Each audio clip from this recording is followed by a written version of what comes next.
हरे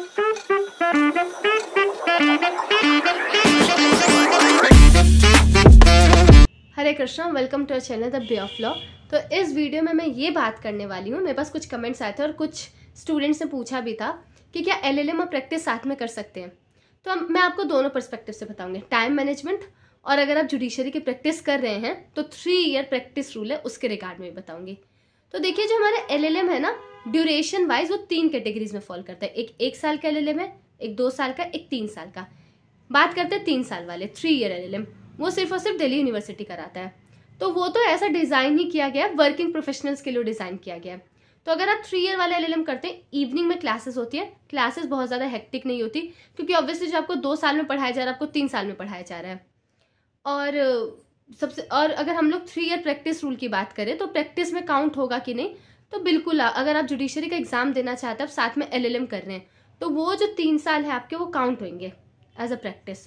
तो उसमें कोई इशू नहीं है। 3 ईयर वाले में तो ना टाइम मैनेजमेंट का इशू होगा आपको, और ना ही आपको प्रैक्टिस काउंट होगा कि नहीं, उसका भी कोई इशू नहीं, क्योंकि वो प्रैक्टिस में काउंट होगा, तो उसमें कोई इशू नहीं है। बट हाँ, कुछ लोगों को थोड़ा ये एंजाइटी क्रिएट करता है कि अरे 3 साल का है, क्योंकि आजकल तो 1 साल वाला भी एलएलएम है, तो 2 साल वाला करने में बच्चे कतराते हैं, तो 3 साल वाला थोड़ा सा बड़ा लगता है। बट सबका अपना अपना है। अगर आप जेन्युइनली, अगर आप सिर्फ तैयारी को लेके फोकस है, जुडिशरी को लेके फोकस्ड है, तो 3 साल वाला is not a bad option, it's a good option. बात करते हैं 2 ईयर एलएलएम की। तो जो हमारा 2 साल वाला एलएलएम है, वो कॉलेज टू कॉलेज वेरी करता है। कुछ कॉलेजेस जैसे दिल्ली यूनिवर्सिटी, वो एफिडेविट लेते हैं, मतलब आप एलएलएम के दौरान कुछ और नहीं करोगे, तो वो 2 साल आपका जो प्रैक्टिस में नहीं काउंट होता है। इसके ऊपर कोई ऑफिशियल नोटिस नहीं है कि काउंट होगा या नहीं होगा। अभी उसके ऊपर जो है थोड़ा कुछ ऑफिशियली नहीं है, कुछ अथॉरिटी, कुछ ये कह रहे हैं, आई विल नॉट से अथॉरिटीज, बट कुछ लोगों का ये कहना है कि काउंट होगा और कुछ लोगों का कहना है कि नहीं काउंट होगा।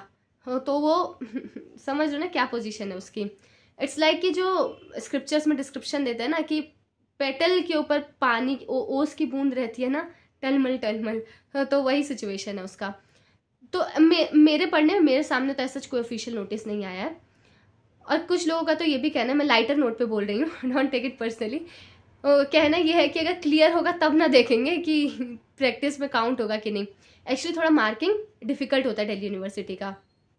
50 नंबर पासिंग मार्क्स हैं और 60 के आसपास तो उन लोग का हाईएस्ट जाता है, तो हल्का सा, ज़्यादा नहीं, हल्का फुल्का डिफिकल्ट है। तो जो 2 ईयर वाला एलएलएम है, उसके अंदर ये जो है आपको टाइम कब बात करते हैं, तो आपको ये क्लियर हो गया। जहाँ पे एफिडेविट नहीं लेते वो तो डेफिनेटली काउंट होगा। अगर आप कहीं से एलएलएम कर रहे हैं जहाँ पे आपसे किसी तरीके के एफिडेविट नहीं ले रहे हैं, तो अगर एफिडेविट नहीं लेंगे तो वो आपका प्रैक्टिस में काउंट होगा 2 साल। बात करते हैं टाइम का, कि टाइम मैनेजमेंट में आपको इश्यू आएगा। ये भी मैंने बोला कि कॉलेज टू कॉलेज वेरी करता है। कुछ कॉलेजेस का शेड्यूल बहुत ज़्यादा हेक्टिक रहता है। अब मैं दिल्ली यूनिवर्सिटी की बात करूँ तो यहाँ पे थे स्टूडेंट्स जो कि साथ में प्रैक्टिस भी कर रहे थे। कोई भी कॉलेज होता है ना, देखो बाद वाला जो सेमेस्टर रहता है उसमें तो डिसर्टेशन ही मांगते हैं। इनिशियली पहला सेमेस्टर थोड़ा मुश्किल होता है, पहला सेमेस्टर थोड़ा डिमांडिंग होता है, या फिर हम ये भी कह सकते हैं कुछ टीचर्स थोड़े से डिमांडिंग होते हैं, बाकी तो ऐसा कुछ वो नहीं होता। लेकिन अगर आपको अकेडमिकली बहुत ज़्यादा इन्वॉल्व रहना है, अगर मैं दिल्ली यूनिवर्सिटी का बताऊँ तो उसमें टर्म पेपर और प्रेजेंटेशन, ये सारी चीज़ होती हैं।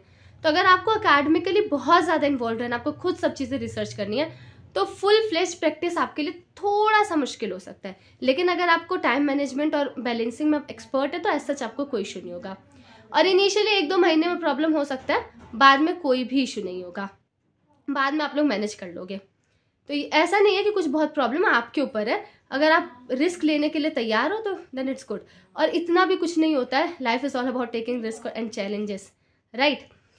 बात करते हैं 1 ईयर वाला। तो 1 ईयर जो होता है मेजॉरिटी एनएलयूज कराते हैं।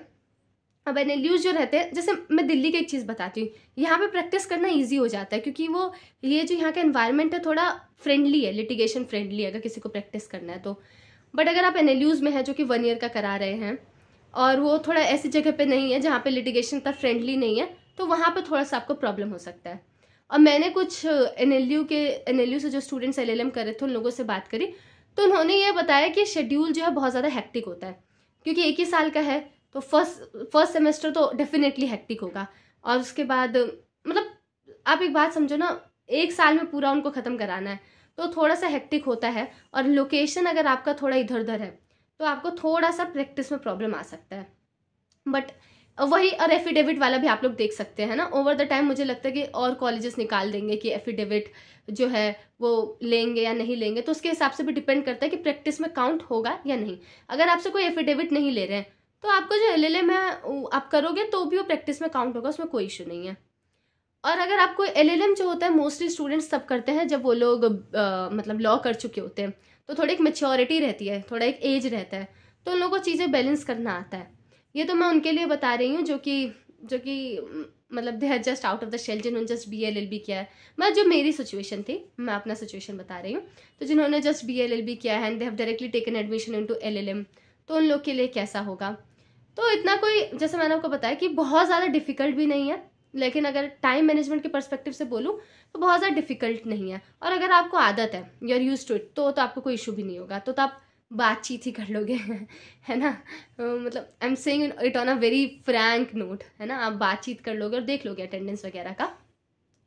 हाँ, लेकिन मैंने आपको ये बताया कि एफिडेविट वाला ज़रूर बात ध्यान में रखना, कहीं एडमिशन लेना तो देख लेना एफिडेविट ले रहे हैं कि नहीं ले रहे। अगर ले रहे होंगे और बोला है कि कुछ और नहीं करना, तो वहाँ पे एक कन्फ्यूजन है कि प्रैक्टिस में काउंट होगा कि नहीं। और अगर आपका एम जो है जुडिशरी ही है, तो मेरे हिसाब से फिर तो give it a second thought, right. और बाकी जो दूसरा है टाइम का, तो मैंने बताया कि वो तो पर्सन टू पर्सन वेरी करता है। लेकिन अगर आपको प्रैक्टिस कर रहे हो, मैं मेरे ओपिनियन में, अगर आप प्रैक्टिस कर रहे हो, है ना, और आपको जुडिशरी देना, जुडिशरी आपका एम है, तो 3 ईयर वाला भी अच्छा है। लेकिन वही ना, पेशेंस वगैरह की बात है। अगर आप वर्किंग प्रोफेशनल है तो 3 ईयर वाला इज़ गुड, बिल्कुल हेक्टिक नहीं होता है। बाकी आप लोग के ऊपर है। आई होप मैंने आप लोगों के क्वेश्चन आंसर कर दिए। किसी भी तरीके का डाउट आप मुझे कमेंट बॉक्स में लिख सकते हैं या मुझे पर्सनली DM कर सकते हैं। हरे कृष्णा। वीडियो तो एंड हो चुकी है, पर आप हमसे कनेक्ट कर सकते हैं हमारे इंस्टा ID पे, लिंक डिस्क्रिप्शन में दिया गया है।